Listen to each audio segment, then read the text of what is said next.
आज उरून ईश्वरपूर या ठिकाणी जंतर मंतरवरती जे आंदोलन सुरू आहे मुलांचं, त्या मुलांना या ठिकाणी पाठिंबा देण्यासाठी, त्या आंदोलनाला समर्थन देण्यासाठी आज वाळवा तालुक्यातल्या मुलं असतील, विद्यार्थी असतील, पदवीधरचे विद्यार्थी असतील, त्या विद्यार्थ्यांच्या माध्यमातून मोठ्या प्रमाणामध्ये आंदोलन करण्यात आलेलं आहे.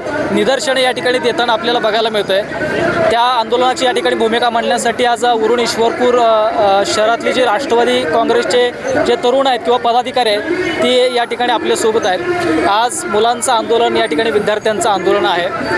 काय नक्की आंदोलनाची भूमिका? आंदोलनाची भूमिका म्हणजे गेल्या अनेक दिवसापासून दिल्लीत जे आंदोलन चालू आहे त्याच्या समर्थनार्थ आम्ही तर काय दिल्लीला जाऊ शकत नाही, पण दिल्लीतल्या लोकांचे आम्ही व्हिडिओ बघून किंवा सोशल मीडियावरती किंवा प्रेसमध्ये जे बघून जे सामान्य लोकांच्यात एक भावना निर्माण झाली की आपला पण त्या आंदोलनाला सपोर्ट असावा.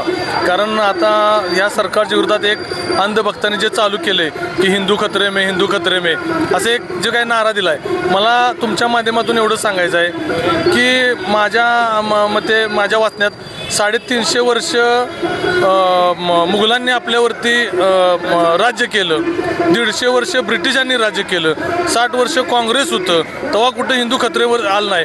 ह्यांचं 12-13 वर्षाचं सरकार आलं आणि आत्ताच हिंदू खतऱ्यात आलं, म्हणजे काहीतरी ह्यांच्यातच काहीतरी घोटाळा आहे. ही जातीय तेढ निर्माण करण्याचा प्रयत्न करतात. यांना काय कुठं लोकांचा विकास करायचा नाही, कुठं तर हे लिंक कर, ते लिंक कर, नीट पेपरचं लीक कर आणि लोक जास्तीत जास्त यात कसे अडकून पडतील हे त्यांचं यातनं इंटेन्शन आहे. दुसरी गोष्ट, आता आमच्या प्रमुख विद्यार्थ्यांच्या माध्यमातून काय मागणी आहेत की जे काय आता जंतर मंतरवरती जे आंदोलन चालू आहे, धर्मेंद्र प्रधान यांचा राजीनामा पाहिजे आहे, तो राजीनामा सरकारनं द्यावा. दुसरी गोष्ट, जे काय आंदोलन आता तिथं केलेले जे विद्यार्थी आहेत त्यांच्यावरती जे काही गुन्हे झालेले आहेत ते गुन्हे मागे घ्यावे, किंवा जे काही 21-22 विद्यार्थ्यांनी आत्महत्या केल्या त्यांना काहीतरी आर्थिक असेल किंवा काहीतरी सपोर्ट सरकारनं करावा, असे आमची पण विद्यार्थ्यांच्या मार्फत आमची मागणी आहे. आणि या सरकारनं आता माझं एवढंच म्हणणं आहे की लोकांच्या, सामान्य लोकांच्या भावना विचारात घ्याव्या, त्यांच्या पालकांच्या विचारात भावना घ्याव्या. 1-1, 2-2 वर्ष मुलं अभ्यास करतात, त्यांचे पालक घरावरती कर्ज काढून किंवा खूप यातना सहन करून या परीक्षा देत असतात आणि त्यांच्या भावनांची तुम्ही काही खेळू नका. सरकारला माझी या निमित्तानं विनंती आहे. इस्लामपुरातील स्वतः तालुक्यातील आज तुम्ही बघितलं असेल, सकाळपासून महिला असतील, मुली असतील, विद्यार्थी असतील, मुलं असतील, सर्व संघटनेचे पदाधिकारी असतील, मोठ्या संख्येने इस्लामपुरात आज या ठिकाणी सामील झाल्यात, सरकारच्या विरोधात घोषणा देतात. त्यामुळे सरकारनं आता तरी चांगल्या पद्धतीने वागावं आणि आमच्या सर्वांच्या मागण्या या मान्य कराव्यात. या आंदोलनामध्ये राष्ट्रवादी काँग्रेस महिला सुद्धा या ठिकाणी मोठ्या प्रमाणामध्ये सामील झालेल्या आहेत. काय एक महिला म्हणून काय वाटतं किंवा काय भूमिका आहे? आज महिला म्हणून आम्ही जर बोलायचं म्हटलं तर आज आमचे पाल्यच आम्हाला प्रश्न विचारतायत की तुम्ही काय करताय. कारण आज हा मोठा प्रश्न आहे की पाल्यांचा, की आज आम्ही इथं का शिकत नाहीत.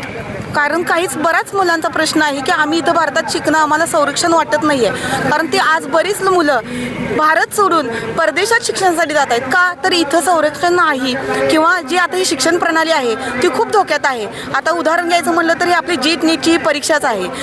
तुम्ही बघत आहात की काय चाललंय दिल्लीमध्ये. आपल्यावर होणाऱ्या अन्यायासाठी लढतोय, पण त्या लढ्याला ती सपोर्ट करत नाही आहेत. उलट त्यांच्यावरच अत्याचार होत आहे, मारहाण होत आहे. 14-15 वर्षाच्या मुलींच्या वरती अमानुष कृत्य केलं जात आहे. ते आम्हाला बघवत नाही आहे, पण ती चुकीचं आहे. ते आपल्या न्यायासाठी लढत आहेत. तुम्ही आत्ताची जी शासन प्रणाली आहे ती व्यावसायिक झालं, परत महागाई झाली, बरेच काही प्रश्न झाले, पण तुम्ही आता विद्यार्थ्यांनाही सोडलेलं नाही आहे. विद्यार्थ्यांच्यावर अत्याचार करत आहे आणि ते आपल्या जे अन्याय होत आहे त्या अन्यायाविरुद्ध लढत आहेत. आणि त्या अन्यायाला आम्ही पूर्णपणे पाठिंबा देत आहोत. त्यांना कसा न्याय मिळतोय तो आम्ही आज महिला राष्ट्रवादी बघत आहोत. आणि धर्मेंद्र प्रधान जे आहेत ते कोणत्या कारणानं राजीनामा देत नाहीत हाच आम्ही विचार करतोय. पण त्यांनी राजीनामा हा दिलाच पाहिजे. मुलांना संरक्षण दिलंच पाहिजे. शिक्षण ही त्यांच्या हक्काची आहे, कुणाच्या बापाची नाही, हे मी म्हणते. राष्ट्रवादीचे युवक सुद्धा या ठिकाणी आंदोलनामध्ये सहभागी झालेले आहेत. काय भूमिका आहे? दिल्लीमध्ये जे नीट परीक्षेच्या विरोधात जे आंदोलन लोकशाही पद्धतीनं सगळ्या विद्यार्थ्यांनी जे चालू केलं, सगळ्यात मोठा अभिमान म्हणजे जो महाराष्ट्राचा सुपुत्र आहे त्या सुपुत्राने वनव्याची ठिणगी सुरुवात केली आणि त्याचा वनवा संपूर्ण देशामध्ये पेटलेला आहे. मला एवढंच सांगायचं आहे की जे आपण जे निवडून दिलेले खासदार किंवा जे आमदार मंत्री झालेले आहेत त्यांनासुद्धा एक अशी अट पाहिजे की बाबा जो आरोग्य खात्याचा मंत्री आहे तो सुद्धा आरोग्य MBBS BHMS असा आरोग्य विभागाची पदवी घेतलेला मंत्री असावा. क्रीडा क्षेत्रात पण तो क्रीडाचा जो शिक्षक आहे किंवा क्रीडाचं जे शिक्षण लागते पात्रता त्याच्यानुसार तो केलेला असावा. हे जर सगळं चुकीचं असलेलं, आता आपले जे विधान परिषदेचे जे आमदार आहेत ते अंगठा बहादूर आहेत, 4थी पास आहे, कोण 5वी पास आहे असं भाषणात सगळ्या लोकांनी सांगितलं.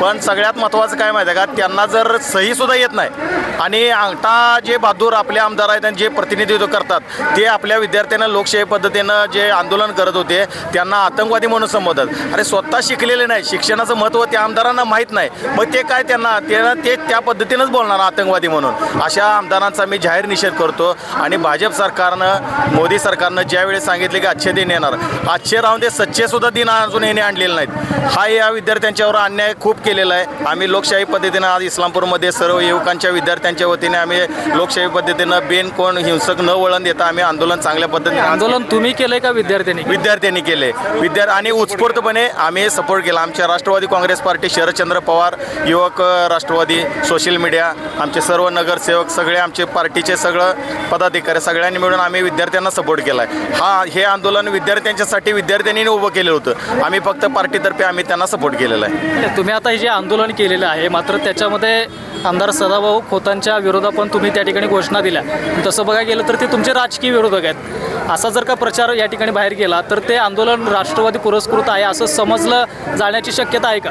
नाही, पण विषय काय माहिती आहे का, त्यांनीच विद्यार्थ्यांना आतंकवादी म्हणून संबोधलेला आहे. त्यांनी हा शब्द वापरल्यामुळेच त्यांच्या विरोधात सगळे चीड निर्माण झाले. ह्याच्यात कुठलं राजकारण आम्ही करत नाही किंवा राजकारणाचा इथला विरोधकांचा विषय नाही. त्यांनी विद्यार्थ्यांना आतंकवादी संबोधल्यामुळे त्यांच्याबद्दल विद्यार्थ्यांच्यामध्ये चीड निर्माण झालेली आहे. खरं तर आज आपण सर्वांनी इथं पाहिलं आहे की हजारोच्या संख्येने विद्यार्थी आज इथं आंदोलनासाठी उपस्थित राहिले किंवा त्यांनी सहभाग घेतला. माझं एकच मत आहे की ही वेळ खरं तर यायला नको पाहिजे होती की विद्यार्थ्यांच्यावर, पालकांच्यावर की या रस्त्यावर उतरून विद्यार्थ्यांना आज आंदोलन करायची वेळ येते. आज या सरकारनं प्रत्येक मागण्या दिल्लीला असू दे अथवा महाराष्ट्रात असू दे त्या ॲक्च्युअलीमध्ये मान्य करायला पाहिजे होत्या. पण त्या आंदोलनाचा उद्देश काय होता दिल्लीला आपण समजून घ्यायला पाहिजे. जर ह्यांच्यातल्या जर एखाद्या नेत्याने येऊन जर त्या जंतर मंतरवर येऊन जर समजूत काढली असती तर कदाचित ही वेळ आज आली नसती.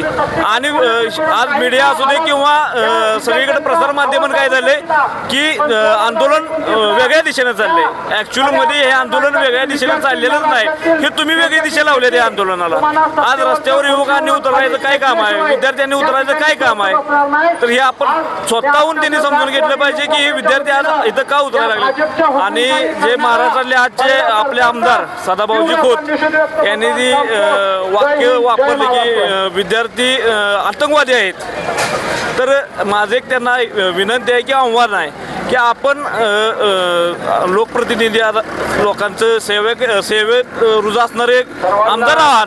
विद्यार्थ्यांना आपण आतंकवादी म्हणताय, त्यांचे पालक आतंकवादी झाले, ते आतंकवादी झाले, त्यांचे शिक्षक आतंकवादी झाले, म्हणजे संबंध विद्यार्थ्यांचे जे आजूबाजूला असणारे लोक आहेत ते सर्व आतंकवादी म्हणून घोषित झाले.